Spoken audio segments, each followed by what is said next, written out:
Каждая эпоха рождает своих героев. Во все времена в людях отражается дух времени, в котором они живут.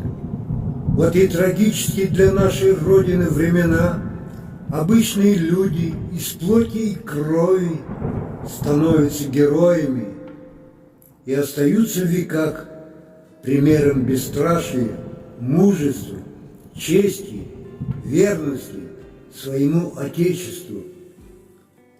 Канули в лету суровые годы войны, и об этом напоминают лишь хранящиеся в семейных архивах пожелтевшие фотографии родных, которые пали в боях за свободу, и тех, кто вернулся домой, пройдя огненными фронтовыми дорогами после великой победы советского народа над фашистской чумой. Поднялось не одно поколение, и каждый из ныне живущих должен помнить и чтить беспримерный подвиг наших соотечественников, отстоявших Гвардии рядовой солдат 18-й гвардейской дивизии, которая с боем прошла от Москвы до Кенигсберга.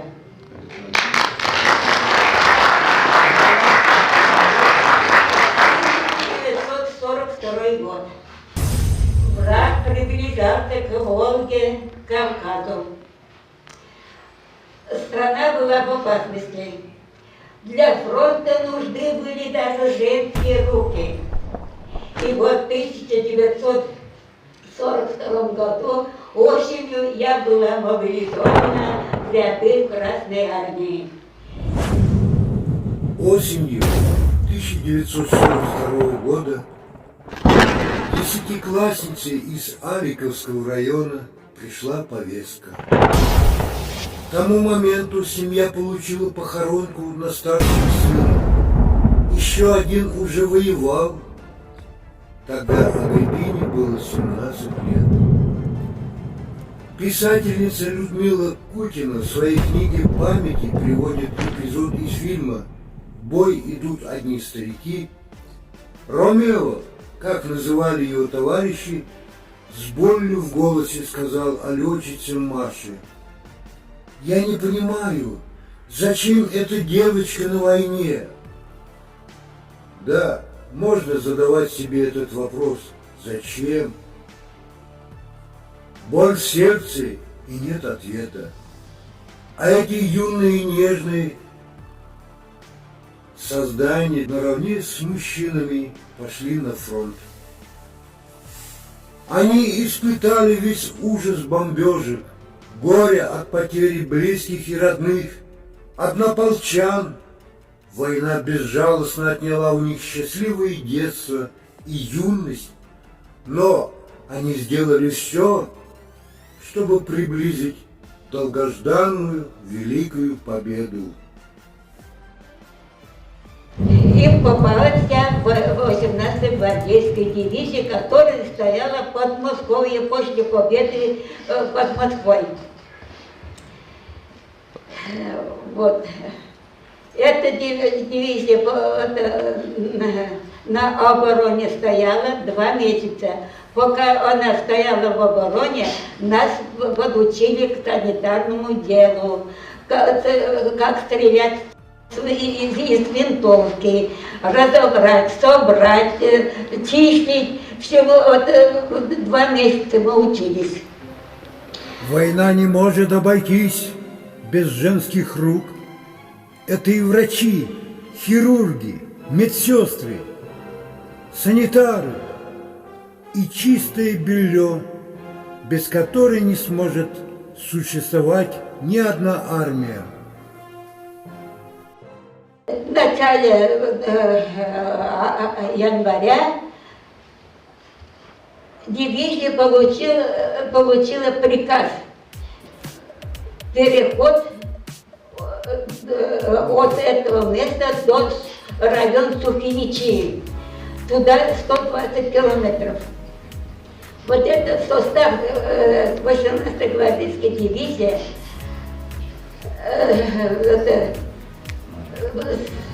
сделал 120-километровый маршрут зимой, снять белый, обнаружить враг. И мы еще без конца ночью по Зугровым шли.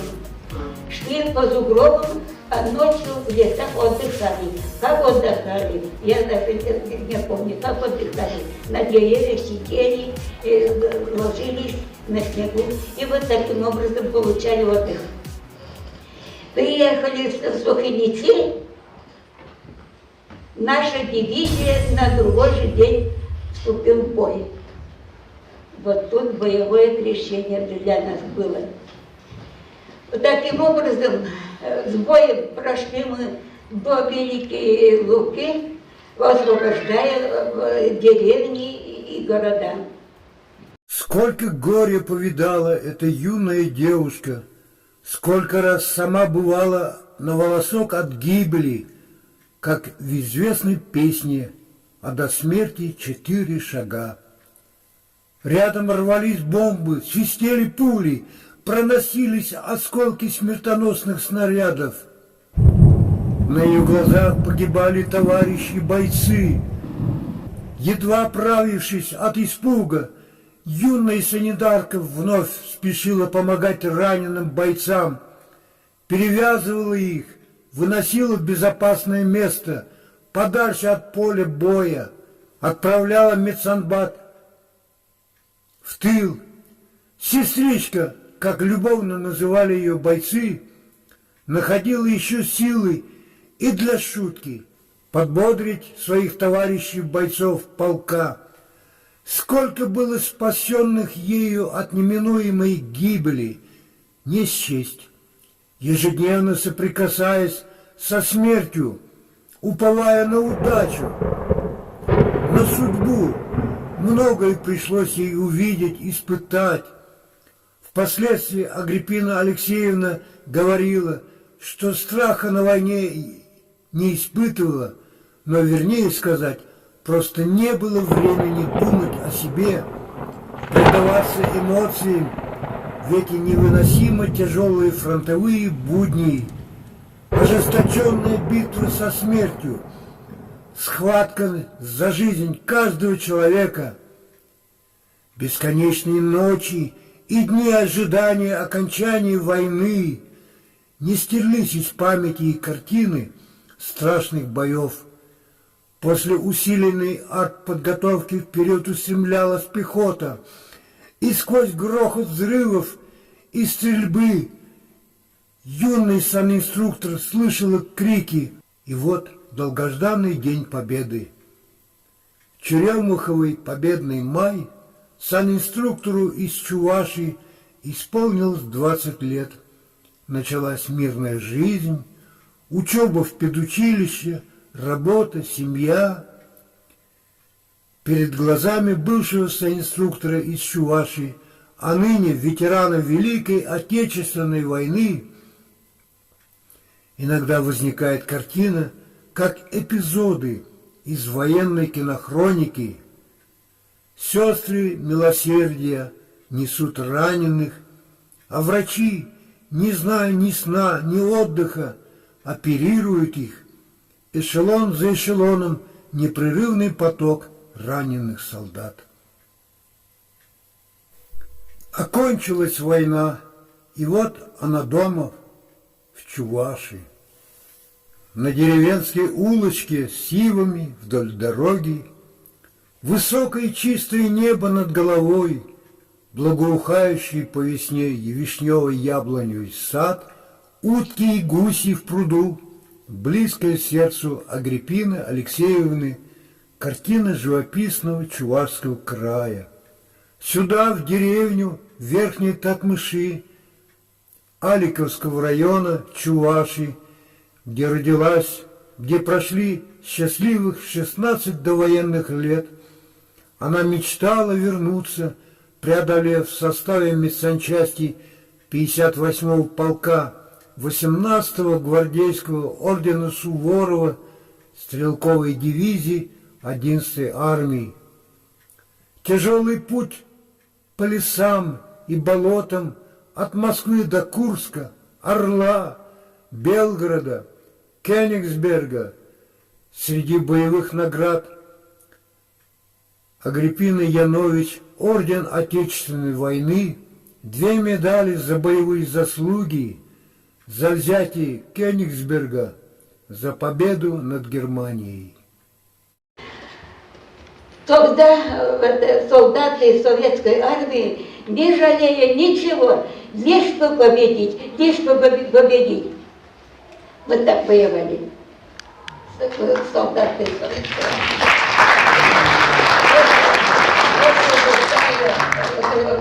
армии. Деревни за деревней, город за городом. Сколько городов освобождали.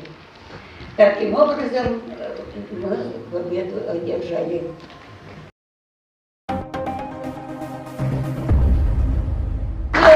О себе немножко хочется сказать. Доехали с боем до Курской-Дуби. Вот наш я оказываю первую медицинскую помощь на поле боя одному раненому. И в это же время слышу стон, крик: «Санитар! Санитар!» Я быстро этого отправила, этого раненого, ползком подошла к этому раненому. У него рана, большая рана, выше колена, но вот кость не задета. Забинтовала. У меня вот в санитарной сумке бинты были, индивидуальные стерильные бинты. Забинтовала, переложила на плащ-палатку. С его помощью, вот он, правая нога раненая, левой ногой помогает. Тащу на безопасное место. И вот говорит, и поинтересовался: «Доченька, откуда приехала?» С родом, стало быть. Я говорю: «Из Чувашии». Тогда он как-то повеселел, или как бы сказать: «С какого района?» Я успела название района назвать, и тут же подъехал ездовой. Там минута решается, и секунда решается.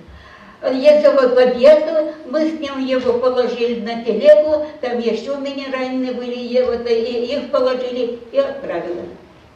Ну все, я продолжаю дальше свое дело делать. Война кончилась, в мирное время живу. У меня семья, семейная. По семейному вопросу мне надо было плотник. Иду по районному центру. Стоит группа мужчин. Ну, думаю, тут плотник наверняка из них есть. Подхожу, успела подойти. Один мужчина на меня смотрит и смотрит. Не выдержал, спросил: «Доченька, ты на фронте была?» Я говорю: «Была». «А подолгом воевала?» «Ну как же, говорю, там полученные раны у меня до сих пор напоминает об этой войне». Ага. Ну, наконец-то встретил. Говорит: «Сколько лет старался найти, поблагодарить, говорит, за то, что вы меня спасли жизнь». Я не поняла ничего. Он так подошел ко мне и спрашивает: «Вы завтра будете свободны, чтобы вас пригласить в столовую?» Говорит. Я говорю: «Можно». Вот в столовую пришел он, в Валикове тогда, я из Альпийского района, тогда ресторана не было, только столовой. В столовой долго посидели. Вспомнили о войне, как люди погибали, как побеждали. И вот как в семье у него, у меня, вот так поговорили и расстались. Это был от Авикова 15 километров в сторону Бощ-Шумжа-Ваши, Егоров, Андреев Егор Андреевич. Мы с ним после этого, как родные, встречались, все время общались.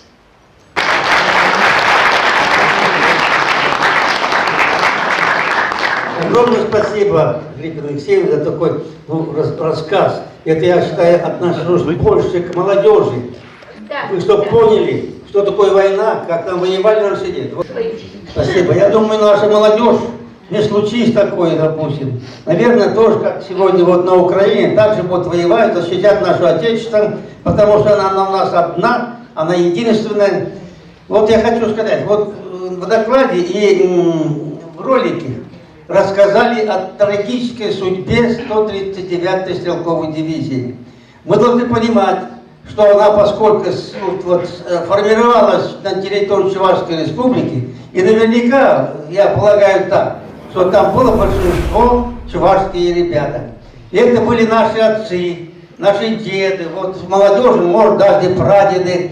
Поэтому вот этот вот момент сегодня, да, мне кажется, вот в каждом сердце, у каждого и пожилого человека, как я, допустим, старенького, и у молодежи, да, которые сидят наверху, в верхних рядах, должно что-то тронуть. Это должны как-то вот запоминать такие моменты и помнить своих дедов и дедушек, и там бабушек тоже были. Вот. Это раз.